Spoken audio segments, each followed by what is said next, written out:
1946年1月21日，抗战期间，中国最大汉奸汪精卫的坟墓被蒋介石授意部下用炸药炸开。此时，距离汪精卫入葬已经过去1年多，但是当时参与的军官发现汪精卫的尸身居然没有腐烂的迹象，这使得在场的人都诧异不已，这究竟是怎么回事？而蒋介石与汪精卫之间又有着什么深仇大恨和恩怨纠葛，要以此种方式报复他呢？汪精卫原名汪兆铭，祖籍浙江山阴，因父辈迁居广东经商，清朝光绪9年出生于下辖的三水县。汪精卫祖辈也算书香世家，出过举人，也在祖籍办过学堂，攒了些家族声望。但到了汪精卫父亲一辈，家道就中落了，并且在汪精卫少年时期，父母便双双离世，他的生活全部仰仗同父异母的长兄安排。虽然也顺利长大成人，但是长期生活比较清苦。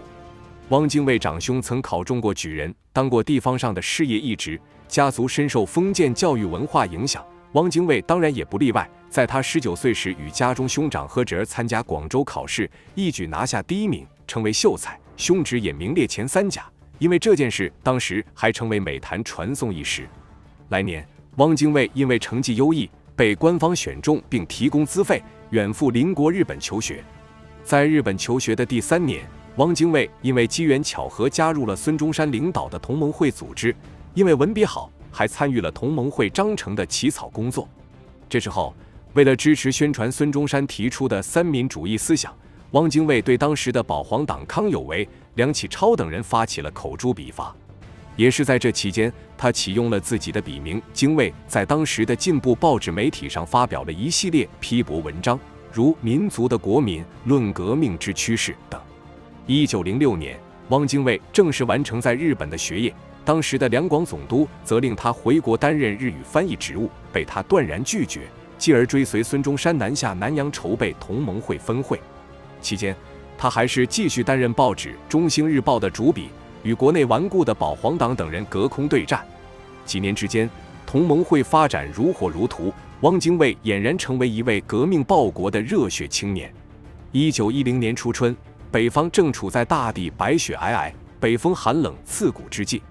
汪精卫悄悄进入北京，与其他同盟会成员开了一间照相馆。他并不是突然对做生意有了兴趣，此举主要是为了掩护自己的身份，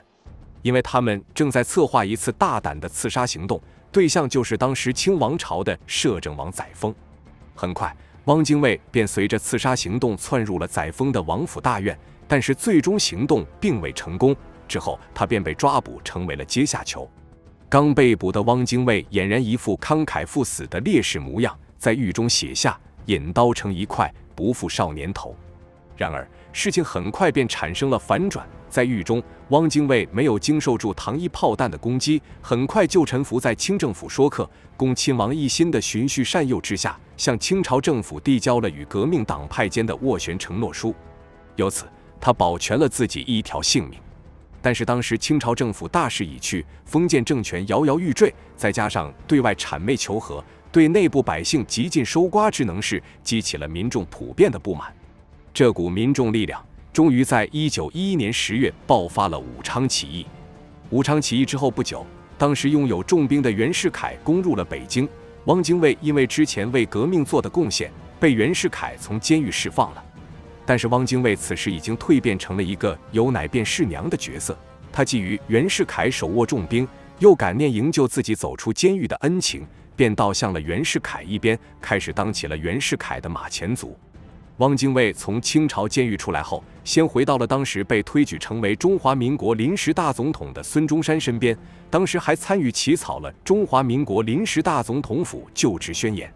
但是这时的汪精卫已经是一个心猿意马的墙头草了，他眼见孙中山缺兵少饷，觉得袁世凯才是心中的真英雄，极力劝解孙中山将中华民国临时大总统之位让位给袁世凯。由此可以说，汪精卫的革命意志非常不坚定，为日后做汉奸已经露出了苗头。汪精卫自从抱上袁世凯大腿后，便以为国内形势将大局已定，趁着袁世凯掌权期间，借着与富商之女陈璧娟完婚之机，远赴法国留学。几年间多次往返法国与中国，寻找横跳机会。谁曾想，袁世凯窃取民国大总统之位后不久，皇帝梦还是魂牵梦绕，挥之不去，很快便被赶下了大位。汪精卫又发挥自己跳梁小丑的本领，想办法回到了孙中山身边，直到1925年孙中山离世。这一年，孙中山已经改组成立了中国国民党2年了。孙中山去世后，汪精卫表面上积极拥护孙中山的三民主义，以虔诚的信徒身份自居，加入以孙中山夫人宋庆龄参与的主张联合中国共产党的国民党左派人士团体，此举为他赢得了在国民政府中常务委员会主席兼军事委员会主席、宣传部长等要职。为了表达自己的态度，汪精卫对外宣称，国民政府当前的首要任务是挥师北伐，统一中国。然而，很快便被事实打了脸。汪精卫与同是孙中山麾下大将的蒋介石开启了一场明争暗斗。蒋介石也是早年从日本留学期间就追随孙中山参加革命活动的，他与汪精卫都用自己的行动获得了孙中山的赏识和重用。但是蒋介石更擅长军人的思维重武，汪精卫更擅长文笔重文。在孙中山在世前，两人碍于孙中山的情面可以相安无事，但是在孙中山离世后，情况发生了变化，双方的矛盾越来越尖锐。1926年春天，蒋介石利用中山舰事件一箭双雕，同时打击了汪精卫领导的国民党左派和共产党方面，由此汪精卫选择了退缩，辞去国民党内一切职务，并远赴法国躲避风头。中山舰事件起源于时任广州国民政府海军局代局长，但同时具有共产党员身份的李之龙，调动中山舰舰船开赴广州黄埔区等待调遣一事。当时蒋介石已经是黄埔军校的校长，手握国民政府军事大权，但是他不承认自己有过调遣中山舰的命令，反而听外面有传言说苏联顾问和共产党准备对蒋介石进行劫持活动。之后蒋介石就摆出一副很受委屈的架势，发动了紧急戒严行动，首先派人抓捕了李之龙，软禁了一大批共产党员，解除了省港罢工委员会的工人纠察队武装，甚至还包围了苏联领事馆和顾问。此次事件巩固了蒋介石在国民党内的威望和实力，给了汪精卫一记响亮的耳光，弄得汪精卫自从中山舰事件之后，只能暂时躲避到异国他乡，但是对权力还是没有轻言放弃。在事件发生的来年，汪精卫就找机会从苏联绕道，并与苏联当时的大家长斯大林会了面。有了苏联方面的一些好感和支持，1927年刚刚入夏，汪精卫便回到国内，在国民党左派团体的支持下担任武汉国民政府主席。为了表示与共产国际的友好，汪精卫与当时在国内担任共产党领袖的陈独秀发表了国共两党领袖汪兆铭、陈独秀联合宣言。而就在当月，蒋介石方面邀请胡汉民一起在南京成立了南京国民政府，推举老牌反共分子国民党党员胡汉民担任政府主席，自己担任军委主席和总司令。至此，国民党正式分裂。汪精卫与蒋介石在随后的几年时间里持续明争暗斗。在波谲云诡的民国，汪精卫也与蒋介石有过一小段蜜月期，那得是1931年国内爆发918事变之后，蒋介石迫于日本方面的压力，主动求和汪精卫，最终以汪精卫宣布取消广州国民政府，担任南京国民政府行政院院长职务告一段落。国民政府经历了几年的分裂，元气有损但未伤及根本，现在得以重新统一，按理说正是可以大展宏图，开创一番事业的时候。但是汪精卫接下来的操作着实让人大跌眼镜，为自己挣够了成为大汉奸的资本，沦为民族的败类。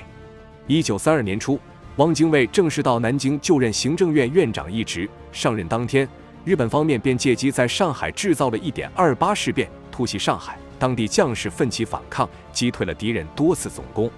但是接下来的发展超出了大家的预期，虽然我方前线将士士气高涨，将领也指导有方，但汪精卫出于忌惮日军实力，极力主张和谈，最终与日本妥协，签下丧权辱国的上海停战协定。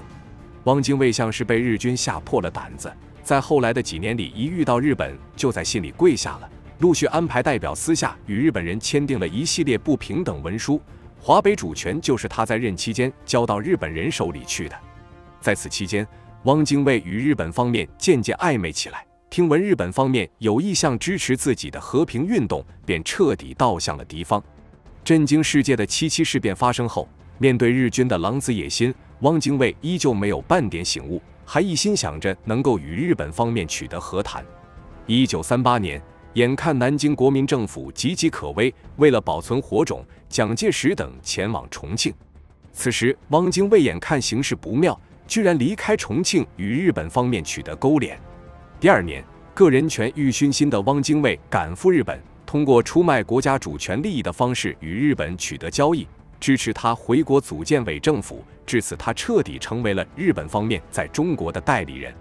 在担任伪政府主席期间，汪精卫大力推行日本的东亚联盟理论，不以为耻，反以为荣，调转枪头攻击重庆国民政府是冥顽不灵的抗日分子，呼吁他们早日醒悟，放弃抵抗。而且在当时还公开承认东北为满洲国的存在。为了配合日本方面，汪精卫甚至还签订文书，与日本共同发起对英美的宣战。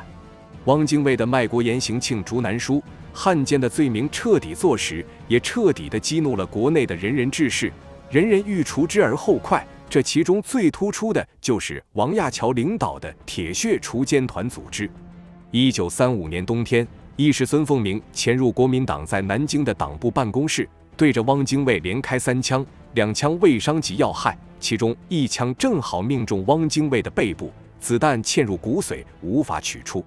虽然如此，但是毕竟政府高管身边医护环绕，经过及时救治，最终侥幸捡回来1条命，但是医生也给出判定他活不过10年。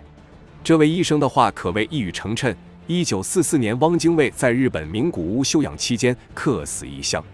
汪精卫去世后，根据他生前心愿，将他安葬于南京中山陵附近的梅花山。但是此举遭到了广大人民的强烈不满，认为这样一个大汉奸没有资格与孙中山陵寝距离如此接近。